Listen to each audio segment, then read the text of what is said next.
They whispered about her in the fields long before the sun rose, when the air was still heavy with the night. A woman who had done the unthinkable. She had defied the master. On a plantation where silence was survival, where obedience was beaten into the skin, where even looking a man like Lucien Moreau in the eyes could cost you your life. One woman had looked straight at him and refused to break. No slave dared breathe the story too loud, because everyone knew what came next. When a master was defied, the punishment was not just cruel. It was unspeakable. Her name was Amara. Lucien had marked her years ago, pulling her from the rows of cane to make her his favorite. In his eyes, she was nothing but property, a body he could command like the fields he owned. Each night he summoned her, and each night she returned hollowed out, her silence hiding the wounds no whip could carve. Others pitied her. Some envied her because her back bore fewer scars, but all of them knew she carried chains far heavier than iron, until the night she stopped bowing her head. Lucien had struck her, the back of his hand sharp across her cheek, because her eyes had lingered too long on his face. She did not look away. That was the moment everything changed. A single stare, steady and unbroken, was more dangerous than any blade. The next morning, even with her cheek bruised and swollen, Amara walked into the fields with her shoulders straight. She whispered to the others that she had not cried, had not begged, had not broken. The words rippled like fire across dry cane, sparking something that had been buried deep in the soil of their suffering. For the first time in years, the slaves felt something other than fear. They felt possibility. At first, it was only whispers, but whispers grew. Josiah, an older man whose body was a map of lashes, pressed close to her in the quarters and asked what she meant to do. She answered with only one sentence, her voice low but sharp as steel. "We are not theirs. We never were." The silence afterward was deafening. For people who had lived entire lifetimes in chains, the thought was dangerous. Yet it was also intoxicating. That night, small things began to shift. A tool went missing from the barn. A lantern accidentally spilled oil, leaving part of the estate dark. Food spoiled before it reached the master's table. Lucien noticed, of course, and when he punished them with whips, Amara met the overseer's gaze with the same fire she had shown Lucien. Each lash across her back was met with silence, her jaw locked, her eyes refusing to lower. And the others saw it. They felt it. Her defiance became theirs. The breaking point came on a storm-thick night, when Lucien himself barged into the quarters, his voice slurred with rum and rage. He dragged Amara into the dirt before everyone, shouting that he would make her an example. His hand gripped the whip, his face twisted with fury. But before he could strike, Josiah stepped forward and wrenched the whip from his grasp. The air froze. Lucien staggered back, stunned, reaching for his pistol. But then Amara's voice cut through the roar of rain on the roof. No more, 2 words. That was all. But they carried the weight of centuries. The slaves rose as one. Their eyes burned like torches in the dark. Lucien, who had ruled them with terror all his life, suddenly found himself staring into a sea of faces that no longer feared him. He stumbled backward, pistol shaking, but the sheer force of their rage pressed him out of the quarters. His guards dragged him away before the crowd could tear him apart. For the first time in his life, Lucien Moreau, the master, was the one who fled, and Amara, blood still drying on her skin, felt something rush through her veins that she had thought long dead. Power. But she knew the truth even as the slaves murmured in awe around her. The master would not let this stand. He would return with fury, with fire, with vengeance. And when he did, what awaited them all would not just be cruel, it would be unspeakable.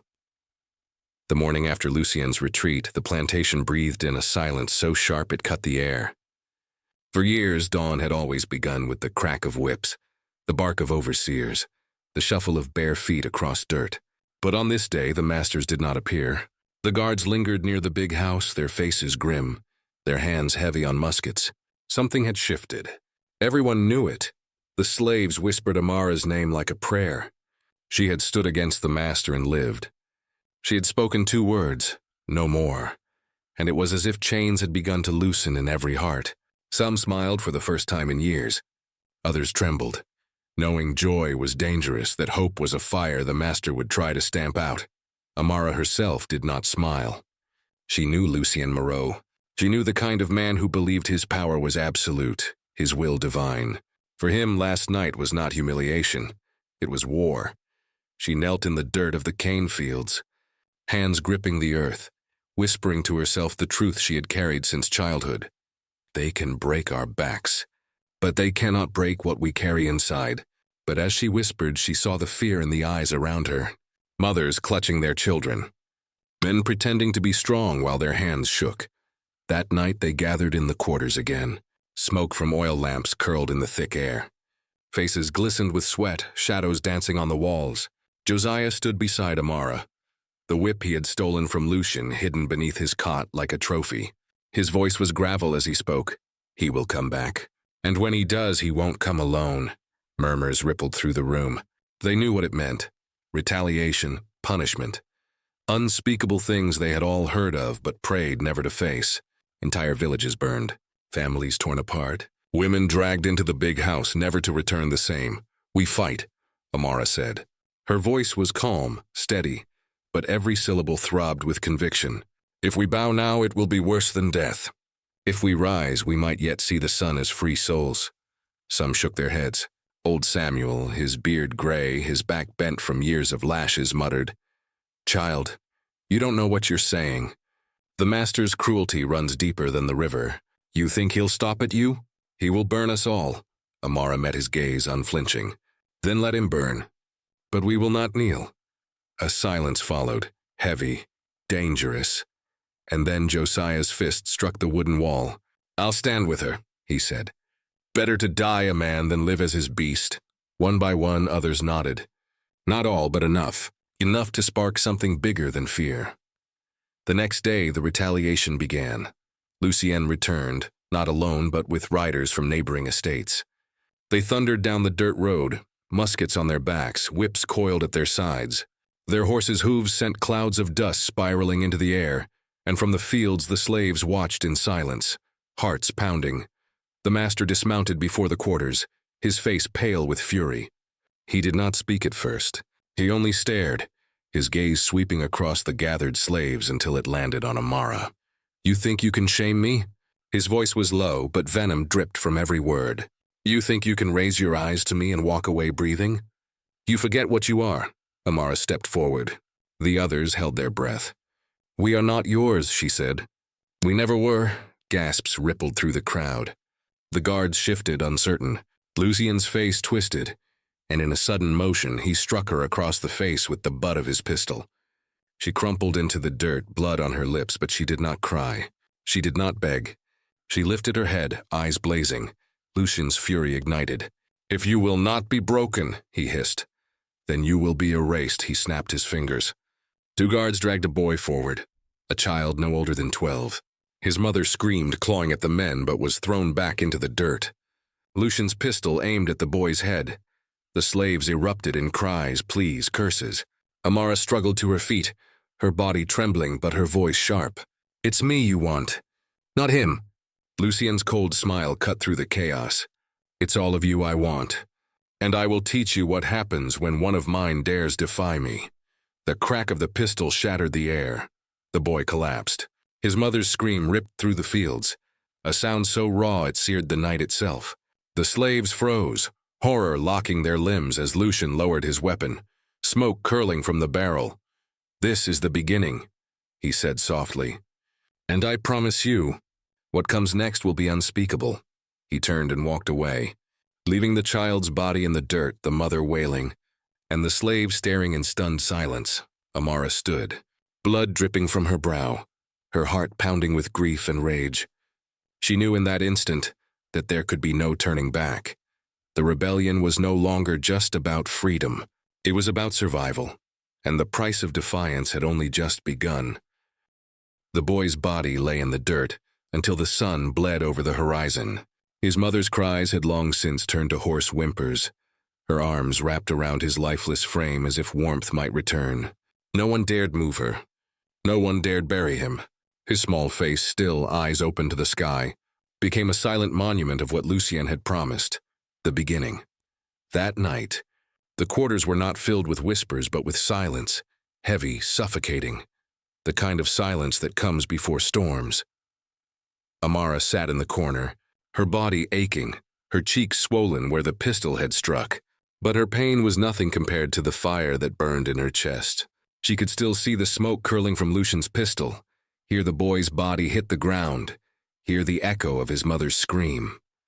Josiah broke the silence first. His voice was gravel and thunder. He will not stop.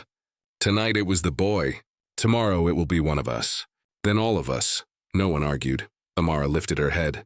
Her voice was low, steady, and sharper than steel. Then we do not wait for tomorrow.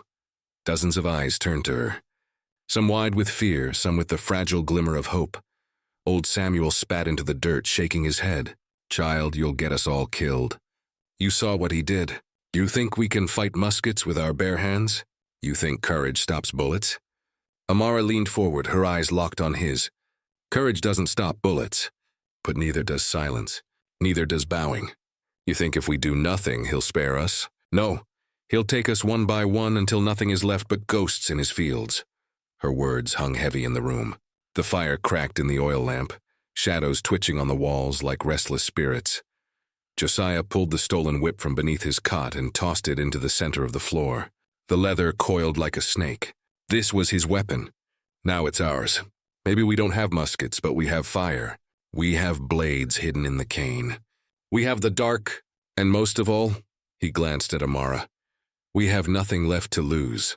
A murmur spread through the room. For the first time, the silence cracked, giving way to something else. Anger. One of the younger men, Isaiah, barely 20, clenched his fists. We burn the cane. Without it, he has nothing. No crop, no profit. Burn it all to the ground. A woman with a baby on her hip shook her head. And what about our children? Where will we hide them when he comes for us? Amara stood, her back straight despite the bruises that marred her skin. She raised her hands to quiet them. He will come whether we burn or not. The question is, will we meet him as slaves or as people who fought back? The room grew still, and then slowly, one by one, heads began to nod. The decision had been made. That night, the first embers of rebellion sparked.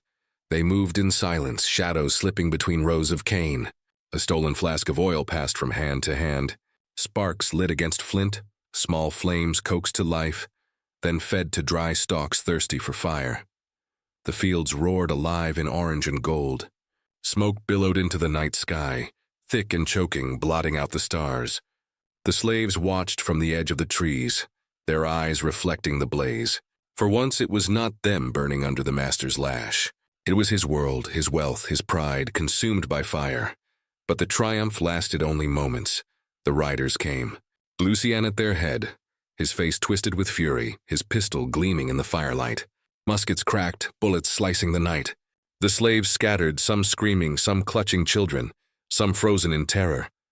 The riders cut through the smoke like demons, whips lashing, sabers flashing. Amara's heart pounded as she darted through the cane, flames licking at her heels. Josiah was beside her, swinging the stolen whip with savage strength, dragging one rider from his horse.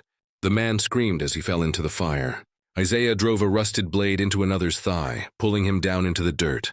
For the first time, the slaves struck back, not as broken bodies, but as warriors. But Lucian was not a man to retreat. His pistol barked again and again, bodies crumpling in the dirt. The smoke thickened, the fire spread, chaos swallowing the night. Amara stumbled, choking, her vision swimming. A hand grabbed her arm. It was Josiah, dragging her toward the trees. "Go!" he roared. "Get them to safety!" But Amara dug her heels into the earth, turning back toward the fire, toward the screams, toward the master who still stood tall in the inferno. Her eyes locked on Lucian, and for a heartbeat their gazes met across the blaze.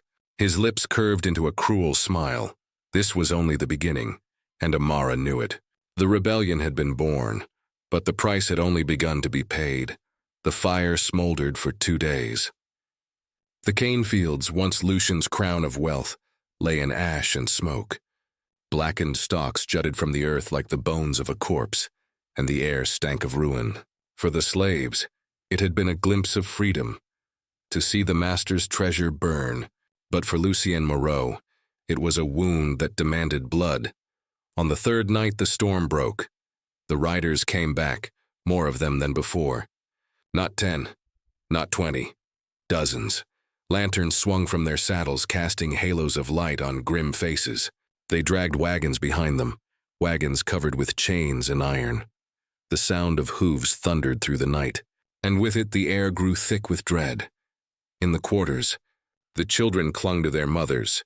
The men stood tense, their makeshift weapons hidden but ready. Amara's heart pounded as she whispered to Josiah, "They're not here just to punish. They're here to destroy." The doors of the big house swung open and Lucien emerged. He was dressed not in the finery of a master but in black, a coat that swallowed the lantern light, boots that crunched on gravel, gloves that gleamed with oil. His face bore no rage now, only calm, the calm of a man who had already decided the shape of his cruelty. He stopped before the quarters, flanked by armed men. His voice carried across the night like a sermon. "You burned what was mine," he said. "You thought you could raise yourselves above your station. You thought you could defy me and live." His eyes searched the crowd, settling on Amara. "And so, tonight, I will teach you what happens to those who forget who they are." He raised his hand. At the signal, his men dragged forward 3 captives. The slaves gasped as lantern light fell on their faces. 2 men, 1 woman, all slaves from the neighboring estate. Blood streaked their clothes. Shackles bit into their wrists. They had been beaten, but their eyes were still alive with fear and defiance. "These," Lucien said, his voice cold, "are the price of rebellion. Their master gave them to me to do with as I please, as warning to all of you. Watch closely." Before anyone could move, one of the riders unsheathed a blade. The night split with a scream as the woman's hand was severed at the wrist. Blood sprayed into the dirt. Children wailed. Mothers covered their eyes. The woman collapsed, sobbing, her arm a fountain of red. The men in chains fought, but Lucien's guards pinned them. Another blade flashed. Another scream. Fingers hit the dirt, a hand. Blood dripping onto the earth like rain. Amara bit down on her own cry, nails digging into her palms. She forced herself to stand tall, to watch, though her stomach churned, though her knees trembled. Lucien turned to his slaves, his voice sharp. "Do you see? This is mercy. I could kill them. Instead, I break them, so they live as reminders of what awaits you all if you continue this madness." But it wasn't mercy. It was spectacle. A theater of horror meant to chain their souls tighter than iron ever could. The woman fainted. The 2 men were dragged back, their blood painting the dirt. Lucien's gaze never left Amara. "You lit the fire," he said softly, though all could hear. "I saw it in your eyes. You led them. And so when the time comes, you will not just die. You will wish for death." The crowd shuddered. The children sobbed louder. The mothers clutched them tighter. But Amara, bruised, bloodied, trembling, met his gaze and did not look away. "Then you will have to kill every one of us," she whispered, her voice breaking but unbowed. "Because we will never kneel again." A ripple of courage stirred among the slaves, faint but real. Josiah stepped beside her, his jaw tight, his hand resting on the hidden whip. A few others raised their chins, eyes burning despite their fear. Lucien saw it, and his calm cracked just for an instant. His lips curled into a cruel smile. "So be it," he said. With a flick of his wrist, he gave the order. The riders surged forward. Torches flew into the thatched roofs of the quarters. Flames leapt skyward. Screams split the night as fire devoured wood and smoke choked the air. Mothers fled with children in their arms. Men scrambled to douse flames with bare hands, but the riders slashed at them with sabers, drove them back with whips. Amara and Josiah dragged people toward the trees, shouting for them to run, to scatter, to live. The night became chaos, fire, blood, smoke, screams. Behind it all, Lucien stood with his hands clasped behind his back, watching the inferno he had created, watching the people he claimed to own burn and scatter like rats. It was only the beginning. The rebellion had drawn blood, and now Lucien Moreau would unleash horrors that none of them could yet imagine. The quarters burned to ash.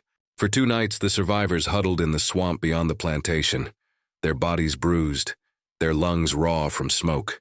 The cries of children echoed through the reeds. Mothers pressed rags over their mouths to quiet them, terrified the riders would hear. Amara sat by the water's edge, her reflection fractured in the ripples. Her face bore the mark of fire, soot smudges, a cut across her cheek. But it was her eyes that had changed. They no longer held only fear. They carried something harder. Josiah crouched beside her, his broad hands tightening around the stolen whip.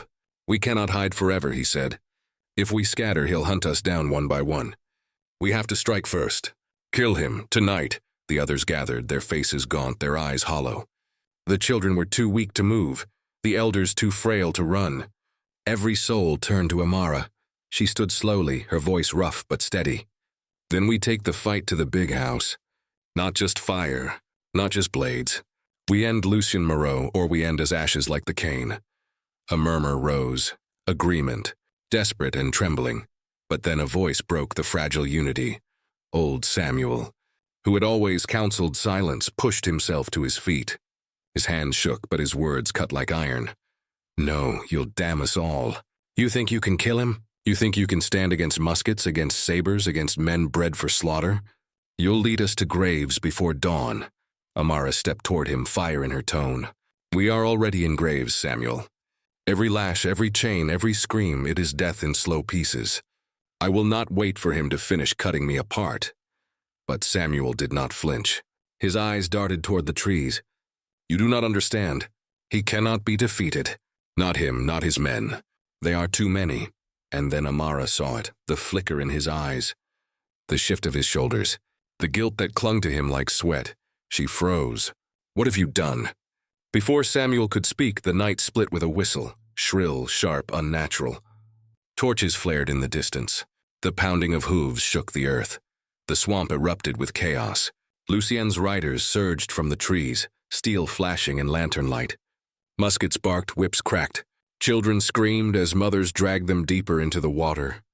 Men threw themselves into the reeds, slashing wildly with knives and sticks. Samuel fell to his knees, sobbing, hands raised. "He promised me life," he wailed. "He promised if I gave him the leaders, he would spare the rest." Amara's blood went cold. Betrayal.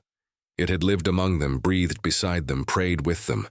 Josiah roared in fury and struck Samuel down with the whip's iron butt, the old man collapsing into the mud. But there was no time to grieve, no time to rage. Lucien's riders were upon them. The swamp became slaughter. Steel cleaved flesh. Bullets tore through reeds. The water turned dark with blood. Amara dragged a boy to safety, her breath ragged, her body trembling. Josiah fought like a beast, pulling men from horses, drowning them in the muck, his arms painted red. And then, silence shattered with a single sound. Lucien's voice, calm, clear, cold. "Amara." She turned. He stood on the bank, lantern in one hand, pistol in the other. His face glowed with sweat and firelight. He looked untouched, untouchable, as if the swamp itself bent before him. "I told you," he said softly. "You would wish for death." Behind him, riders dragged captives from the water, women sobbing, children kicking, men beaten to the ground. Samuel's lifeless body lay in the mud, his betrayal written in blood and shame. Lucien raised his lantern higher, his eyes never leaving Amara. "Bring her to me." Two riders waded forward, muskets trained, chains clinking. Amara's body screamed to run, but her heart burned hotter than her fear. She clenched her fists, her nails biting deep into her palms. She knew this was no longer just survival. This was war, but wars demanded sacrifice. And in the swamp that night, sacrifice came in screams, in fire, in betrayal that cut deeper than any whip. Amara did not know who would live to see another dawn. But she knew one truth as her wrists were seized, chains cold against her skin. Lucien Moreau would not stop until she was broken, or until he was dead. The chains bit into Amara's wrists as they dragged her through the great house's doors. The marble floors gleamed, slick with polish, a cruel mockery of the blood that still stained her dress. The chandeliers glowed overhead, crystal light raining down upon her bent figure. Every step echoed, a sound of triumph for Lucien, a sound of despair for her. They threw her to the floor of the drawing room. Velvet curtains framed tall windows. The air smelled of wine, tobacco, and ash. She coughed, her throat raw, her chest tight with smoke and grief. Lucien entered without hurry. His boots clicked against the floor. His gloves were spotless now, though the night was soaked in carnage. He poured himself a glass of dark wine and sat in his high-backed chair, as though welcoming a guest. "You've cost me much," he said, swirling the glass. "Fields burned, men dead, and still you stand before me unbroken. I should admire that." Amara lifted her chin despite the chains. "Then kill me and be done with it." Lucien smiled faintly, almost tenderly. "Ah, that would be too kind. Death and suffering, and I intend to make you understand." He snapped his fingers. The doors opened again. Guards dragged in 3 children, their faces streaked with tears, their small wrists bound. They cried for their mothers, their voices trembling with terror. Amara's stomach turned to stone. "No," she whispered. Lucien leaned forward, his voice soft. "Every rebellion has a price. I will not kill them. That would make martyrs. Instead, they will live. But they will live as reminders, carrying scars they cannot hide. Every time you look at them, you will see what your defiance has done." He gestured, and a guard produced a branding iron, the tip glowing red from the fire. The children screamed. Amara thrashed against her chains, her voice breaking into a cry that shook the room. "Take me, do it to me. Leave them." Lucien's smile sharpened. "Oh, I will. But not before you see what rebellion births." The iron descended. The room filled with the stench of burning flesh. The first child's scream tore through Amara's soul like a blade. She fought against the chains until her wrists bled, until her voice was hoarse. Tears carved tracks down her soot-streaked cheeks. When the guards dragged the children out, their cries fading down the corridor, Amara collapsed to her knees. Her body shook with rage and grief, but she forced herself upright. Her eyes burned into Lucien's, hatred blazing. "You think this will break me?" she whispered, her voice trembling with fury. "But all you've done is forge me. Every scream, every scar, it is iron in my blood now." Lucien studied her for a long moment. His expression was unreadable, caught between fury and fascination. Then he leaned back, sipping his wine as if nothing had happened. "You will break," he said quietly. "Not because of what I do to you, but because of what your defiance costs others. That is the weight you cannot carry." He stood and moved closer, his shadow falling across her. He lifted her chin with one gloved hand, his grip cold and unyielding. "And when you finally kneel, when you beg for mercy, I will know I have won." He released her, and she fell back against the chains. The guards dragged her away, down into the cellar where darkness clung like damp skin. They shackled her to the wall, the stone cold against her back. The iron cuffs dug into her wrists. In the corner, rats scurried. Water dripped from the ceiling, each drop echoing like a clock counting down to something inevitable. Alone, Amara closed her eyes. The screams of the children still rang in her ears, a wound deeper than any lash. Her body ached, her spirit trembled, but somewhere inside the fire still burned. She whispered into the dark, her voice raw but steady. "I will not kneel. Not to him. Not ever." And though no one heard it, the words hung in the cellar like a vow. Stronger than chains, sharper than steel. Above her, the house creaked with the laughter of masters, the clink of glasses, the machinery of power. Below, in the damp dark, Amara's resolve grew. Lucien believed he had broken her. But in truth, he had created something far more dangerous, a fire that would not die. The cellar stank of mildew and blood. Days bled into nights, if days and nights could even be measured in a place where no sun shone. Amara's wrists were raw from the shackles. Her throat ached from thirst. Yet the fire inside her refused to die. Each night footsteps echoed above her. Lucien's boots, the clink of glasses, the laughter of men who believed themselves untouchable.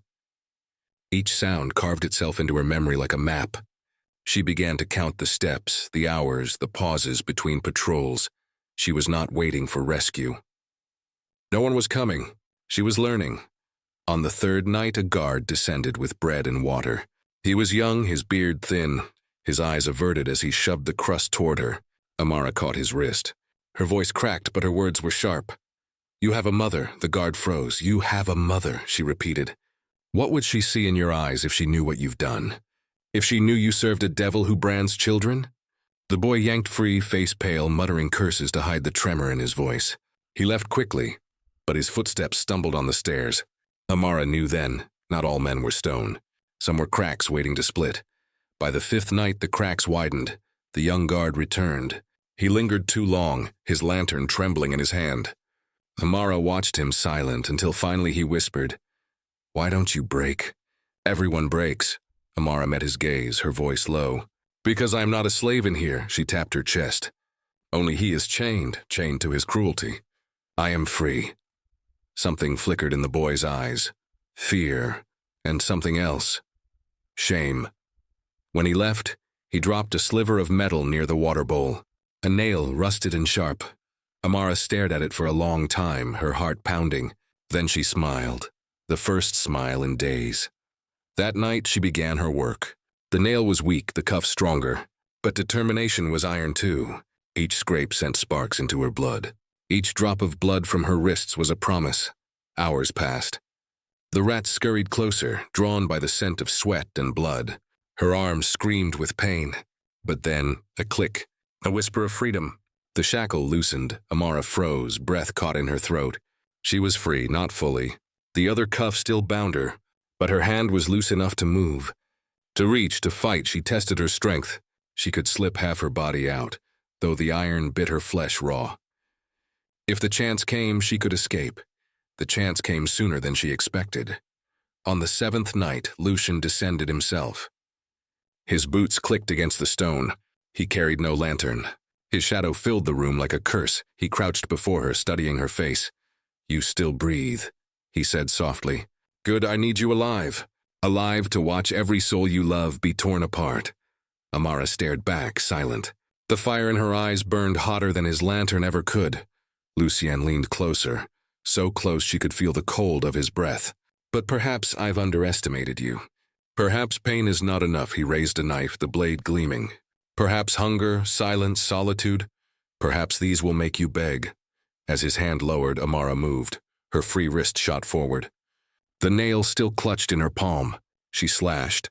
Blood sprayed across the cellar stones. Lucien recoiled with a snarl. His cheek split open, crimson running down his jaw. "You dare," but Amara's voice rose above his rage. Hoarse, cracked, yet thunderous. "I will never kneel." Lucien staggered back, clutching his wound, his eyes wild with fury and disbelief. For a heartbeat, the mask of control shattered, and beneath it she saw the truth. Fear. He stormed up the stairs, shouting for guards, his voice trembling with wrath. The cellar door slammed shut. Amara sagged against the wall, the nail slippery with her own blood. Her chest heaved. Her heart roared. She had not escaped. Not yet. But she had drawn his blood. The devil could bleed. And if he could bleed, he could die. The wound on Lucien's cheek festered like a brand of humiliation. He kept it stitched and covered, but whispers spread through the house. Servants spoke in hushed voices. The girl had cut him. A slave had drawn the master's blood. For Lucien, that was more dangerous than fire in the cane fields. It was an idea, and ideas were deadlier than muskets. He returned to the cellar with soldiers at his side. Torches threw wild shadows across the stone. Amara lifted her head, chains rattling, her eyes burning with defiance. Lucien's voice was calm, too calm. "You've given me scars, Amara. Now I will give you something to match." He motioned to his men. They unrolled a leather bundle, revealing tools gleaming in the firelight. Iron hooks, whips studded with bone, clamps that glinted like teeth. The guards strapped Amara to an upright wooden frame. Her arms stretched wide, wrists bound tight. The air reeked of oil and sweat. Lucien stepped close, eyes glittering. "You wanted to prove I could bleed. But you forget, I control whether you live to see tomorrow." The first lash struck. The whip tore skin from her back, blood spraying. Amara clenched her teeth, refusing to cry out. Another lash, another. Each one carved rivers of fire into her flesh. The guards looked away, unable to meet her gaze. Lucien struck again and again, until the stone floor was wet with red. Still, Amara would not scream. Her silence was defiance sharper than steel. Lucien's rage boiled over. He seized the iron brand from the fire, its tip glowing white-hot. He pressed it close to her cheek, the heat searing her skin though it had not yet touched. "Beg," he hissed. "Beg, and I will stop." Amara forced her eyes open. Pain blurred her vision, but her voice, broken and raw, carried through the cellar. "You think this pain will silence me?" You've only given me your weakness. You bleed, you rage, you fear me, and that will be your undoing." Lucien trembled with fury. He pressed the brand against her shoulder. Flesh sizzled. The smell of burning skin filled the chamber. This time, Amara screamed. The sound echoed like thunder through the house. Lucien's smile returned, cold and cruel. When it was done, they cut her loose and let her fall into the filth. She lay shaking, skin blistered, vision dim. Yet even then her whisper reached him. "You cannot kill what you've already created. You made me into fire, and fire always spreads." Meanwhile, outside the house, in the slave quarters, whispers moved faster than chains could silence. The fields were ash, but spirits had not burned. Josiah, scarred from lashings, gathered men and women in the dead of night. "They took her," he said, voice low but fierce. "But she is not gone. She fights still. She cuts him. She bleeds him. And now he tortures her because he fears her." The slaves huddled close, fear in their eyes. Yet hope sparked in their silence. Josiah unrolled a crude map scratched into parchment with coal. "The armory is here. Muskets, powder. We take them, we take the house. The fields may burn, but tonight the master's bloodline ends." An elder shook his head. "His men are many. Their guns will cut us down." Josiah's hand clenched into a fist. "Then we die standing, not kneeling." A murmur of agreement rippled through the room. Even those who trembled felt it. The fire Amara had lit was alive in them too. They began to plan. They smuggled knives hidden in baskets, stole powder from careless guards, passed messages in songs and rhythms tapped on wood, in lullabies sung to children, and always Amara's name burned in their whispers. She was more than flesh now. She was the symbol of what they could be, unbroken, unchained, back in the cellar. Amara drifted in and out of consciousness, her skin scorched, her body broken. But in her dreams, she saw fire spreading through cane fields, smoke rising like banners of war. She saw chains falling, muskets lifted, Lucien's house crumbling. When her eyes fluttered open, she found herself not alone. The young guard knelt in the shadows, lantern dim, his face pale, eyes wide.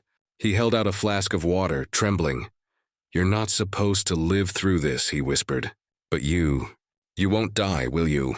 Amara's cracked lips formed a ghost of a smile. "Not until he does." The boy swallowed hard, glancing at the door. Then, with trembling hands, he slipped a small dagger beneath her chains. "I can't free you now," he said. "But when the night comes, you'll need this." Amara closed her fingers around the blade. Weak, bleeding but alive. For the first time since her capture, she felt something stronger than pain. Hope sharpened into steel. The night was thick with silence, heavy as a held breath. In the slave quarters, no songs were sung. No fires burned. Every man, woman, and child lay awake, waiting. Josiah stood in the shadows, his scarred hands gripping an old musket stolen from the armory. Around him, others clutched blades carved from farm tools, hammers wrapped in cloth to muffle their strike, and torches bound tight with oil-soaked rags. "This is the night," Josiah whispered. "For every lash, for every chain, for every life stolen. Tonight we rise." A murmur swept the room. Fear, yes, but also fury. Feet shifted in the dust. Hearts beat like drums of war. The first torch was lit. Its flame flickered against faces that had known only submission. Now they carried rebellion in their eyes. In the cellar. Amara stirred. The dagger the young guard had given her lay hidden beneath straw. Her body screamed with pain, but her mind burned clear as iron. Above, she heard it. Faint at first, then louder. A crack of musket fire, a scream. The unmistakable roar of men shouting in alarm. The uprising had begun. Her pulse quickened. She closed her fingers around the dagger. Its edge was crude but sharp enough. Tonight either she would escape or she would carve her name into the stones with blood. The door burst open. A guard stumbled in, panting, musket half raised. His face was pale with panic. He never finished. Amara lunged, the dagger flashing. The blade slid beneath his jaw, silencing him in a gurgle of blood. His musket clattered to the floor, her chains rattled. The other cuff still held her ankle, but she worked fast, sawing the dagger through flesh and bone until her skin was raw. With a final wrench, the shackle snapped free from her swollen wrist. For the first time in days, Amara stood shaking, bloodied, but unbroken. She snatched the musket, loaded and ready, and pressed herself against the doorframe. Above her, chaos thundered, outside the manor. The slaves struck with fire, torches hurled into the cane fields, oil splashing across the storehouses. Flames leapt skyward, turning night into hellfire. Lucien's men scrambled, shouting orders, muskets firing wild into the darkness. But the rebels came from all sides, silent as shadows, swift as blades. Josiah charged at the first guard, burying his hammer into the man's skull. Blood sprayed across his chest as he roared, "For the boy they killed! For Amara!" Others echoed his cry. The night became a chorus of vengeance. Flames devoured the fields, lighting faces twisted not in fear but in rage. Children screamed, women wielded knives, men swung torches. The plantation was no longer a house of chains but a battlefield. Back in the manor, Lucien stormed through the halls, his wounded cheek raw beneath its bandage, his pistol drawn. "Kill them all," he shouted. "Burn their hovels to ash." His men hesitated. The fire was spreading fast, their numbers thinning. But Lucien's voice cracked like a whip. "Obey or hang beside them." He turned toward the cellar. His scar throbbed. Rage festered. She was the root of this rebellion, Amara. If she still lived, he would make her death a spectacle so terrifying it would break every last survivor. He flung open the cellar door and froze. The chains lay broken on the floor. Blood smeared the walls. The guard's body slumped in the corner, throat carved open, and Amara stood before him, musket leveled at his chest. For the first time, Lucien saw her not as a slave, not as prey, but as an executioner. She pulled the trigger. The musket roared. The shot tore across his shoulder, spinning him back against the doorframe. He howled, blood spraying across the walls. Amara advanced, dagger in her free hand, her voice like fire. "You said you controlled whether I lived. But tonight I choose whether you die." Lucien staggered upright, clutching his wound, eyes blazing with hate. "You think you've won," he spat. "You think fire and knives will take this house? I will grind every one of you into the dirt." Amara pressed the musket barrel to his chest. "Not tonight." Before she could fire again, another guard crashed into the room, musket raised. The shot rang out. Amara threw herself aside, pain lancing her arm as the ball grazed her flesh. She slashed the dagger upward, ripping across the guard's throat. He collapsed, gurgling at her feet.